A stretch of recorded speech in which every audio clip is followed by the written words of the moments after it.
Personalities, you should be making a lot more money than you are, but you already know that, right? Here's how you can do it. Let's talk about endorsements, because this is one of the most misunderstood opportunities in radio, and it shouldn't be.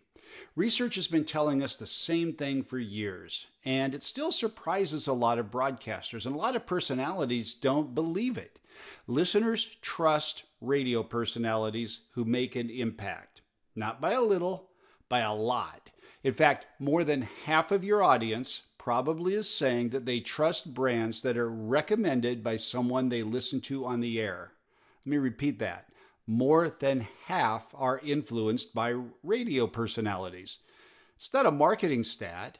That's leverage waiting for you to unlock. And it comes from something that others can't fake, they can't fast track, and they can't replicate. It's the relationship that you've built over time with your fan base. You've made them laugh, you've kept them company, and you've shown them what matters to you. So when you say, here's something I want you to know about that I'd like to recommend, I love it, they don't hear an ad, they hear a recommendation. That's the whole game. That makes you an influencer in an influencer society. Trust is the engine. Protect it, and everything else will work. But if you violate it, nothing will work. Now, here's where it gets interesting because endorsements sound simple. The advertising executive sells an ad, brings it to you, and says, here, the client wants you to do this. Done, right? You can do that in your sleep.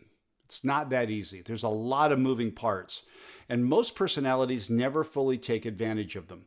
First, you've got to get in the game. If you don't have endorsements, the answer isn't out there somewhere. It's inside the building. It starts by building relationships internally.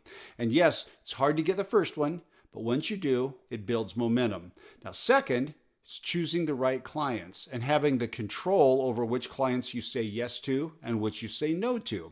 Just because someone wants you doesn't mean you should do it, even if they're paying you. The wrong advertiser will damage your brand, and they'll damage it fast. If it doesn't fit your personality brand, it won't work long term, and your audience will feel it immediately. And third, getting paid what you're worth. This is where a lot of talent gets crushed, not because they're not valuable, but because no one ever showed them how to structure the deal.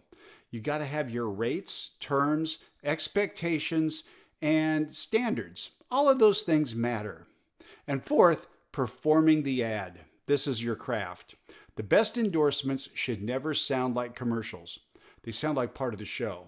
Now that's a lot harder than it sounds because you're balancing authenticity with a sales message to try and sell products and services for your sponsors. Then you have to manage the relationships. The best endorsement clients aren't transactions, they're partnerships that you work with over a long period of time. The way you work with the client, with sales, and with management turns one deal into a pipeline that recurs.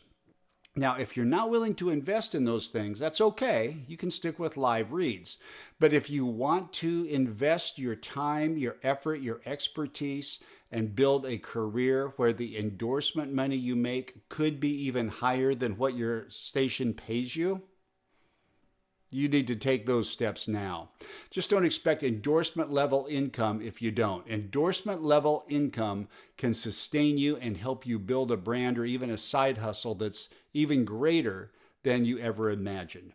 When you do it right, it's not just another piece of content. It's one of the most valuable assets you have.